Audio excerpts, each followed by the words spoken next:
Last Tuesday, I noticed the fridge door wasn't quite closed. The light inside was burnt out, and the cold brushed my knee. The click of shutting it echoed too loudly in the empty apartment. Mrs. Yanovich's terrier stopped barking. Through the peephole, I watched her drag trash out in a trembling robe, glancing over her shoulder like the air behind her had weight. The hallway smelled of wet clay by Friday. Static hissed under Mrs. Yanovich's door. Something brushed my neck. Not wind, not spider, just mute pressure, fingertips woven into the air itself. My damp toothbrush lay in the kitchen sink, cherry blood blooming in porcelain. The sink had been spotless last night. The walls feel tilted now. Tonight, the drip. Cold sludge seeped through the ceiling from Mrs. Yanovich's silent apartment. No leaks, no guests, just thick, rhythmic falling. Quiet now. Even the crickets have gone silent. The apartment holds its breath, waiting for the next click, the next strip, the next thing left where it shouldn't be. The crack in the bedroom wall breathes.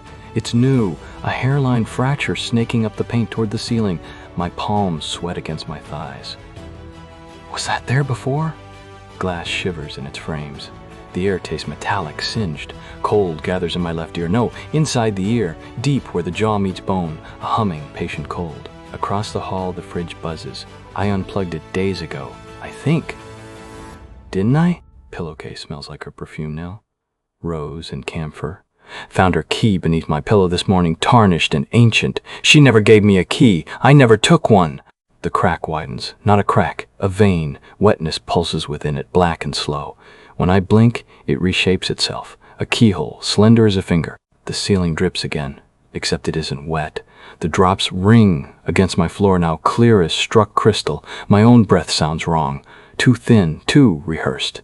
A hum starts, so low it vibrates my molars. The walls bloat inward, groaning. Light bends around the edges of the room, something prismatic sliding just outside sight. The fridge door swings open with a sigh. Again! The bulb glows faintly inside, though I tore it out last Tuesday. It doesn't flicker! It watches! I press my palm to the wall vein. A beat thrums beneath, not a pulse. A code. Tap, tap, tap from the other side. My ribs ache with each vibration. The apartment isn't waiting anymore. It's answering. The keyhole drips. My fingers come away smeared with something viscous and lukewarm, though when I lift them to the dim light, nothing. Shattered chimes prickle at my ears, floorboards creaking in reverse pitches. The fridge exhales wintergreen. The room tilts. Words slur in my mouth like wet paper. Tap, tap, tap. My jaw clicks, mimicking the rhythm. Muscle memory. Her apartment number, maybe. 2142. Or a date. Shadow slicks the ceiling, ink spreading under glass. The hum splits into syllables. Turn. The. Key.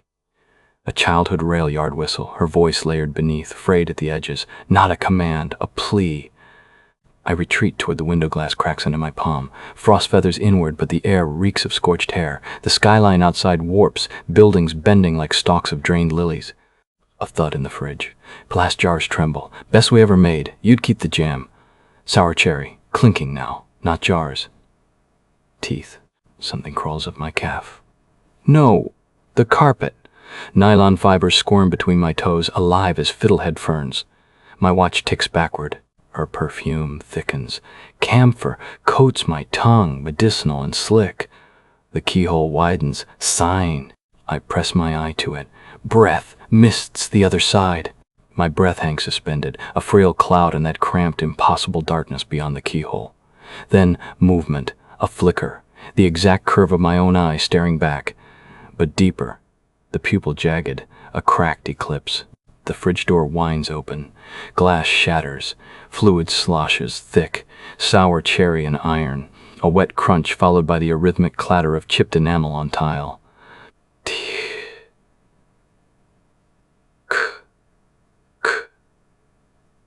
The floor writhes. Not tiles, but keys. Hundreds, overlapping, their teeth gnashing soundless. My calves split with cold, the carpet knots around my ankles dragging me closer to the door. Her scent curdles into something larval.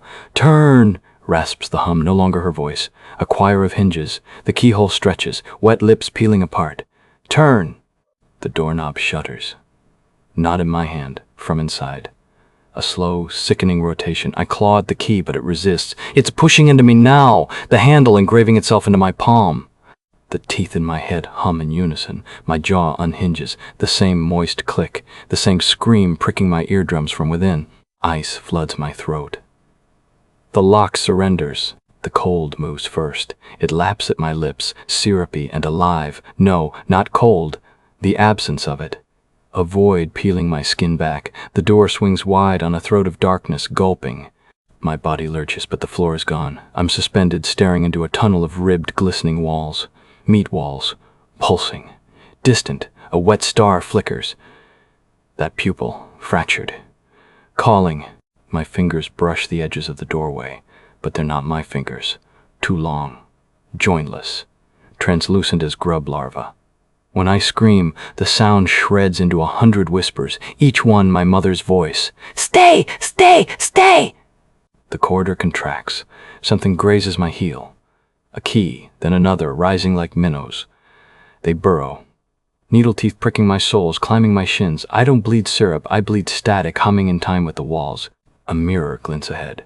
Not glass ice, weeping cloudy tears. My reflection peels its forehead open like a curtain, revealing a honeycomb of eyes. All mine. All blinking. Turn, sighs the ceiling, the floor, the teeth buried in my thighs. The ice mirror fractures. Through the cracks, a kitchen materializes. Shattered jam jars, a toppled chair. My own body crumpled on the tiles, neck bent, mouth hinged wide, and empty. The keyholes in my shins sing, they twist, a chorus of locks. From the mirror's cracks, my reflection's hand swims toward me, knuckles sprouting brass. The keyholes in my shins sing, they twist, a chorus of locks. From the mirror's cracks, my reflection's hand swims toward me, knuckles sprouting brass. The brass keys twist home. My legs split into hinges, splaying open doors to nowhere. The reflection's hand pierces the ice, flesh dissolving into liquid metal as it seizes my wrist. A key slides into my palm, bone melting to mold around it. Down here, time braids. The kitchen pools beneath me, my corpse's vacant mouth a black O. It's still breathing. Still breathing. Turn, the voices plead. Mine now, layered thick as rot. The key grinds in my fused hand. Something clicks inside my sternum. Ribs unstitch. Through the widening crack I see her, not my mother, but the shape she left when she vanished. A silhouette smudged against the refrigerator light, reaching for a jar of spoiled cherries. The last thing she touched. No! I rasp, but my jaw detaches, clattering into the chasm below. The key rotates again. My chest cavity blooms, ribs curling into moth legs, cradling a wet, glowing thing. Her absence. It pulses, gnawing at the air. The kitchen tilts. My corpse's fingers twitch, and suddenly I'm falling into it, into me. Impact. A thunderclap of bone and marrow. I crawl. The keys in my legs chime with each movement, but the light doesn't warm, doesn't change. I've reached it 1,000 times, each moment fresh, each moment rotted. The door swings wide, a throat of darkness gulping. Stay, I whisper, merging with the chill, and do.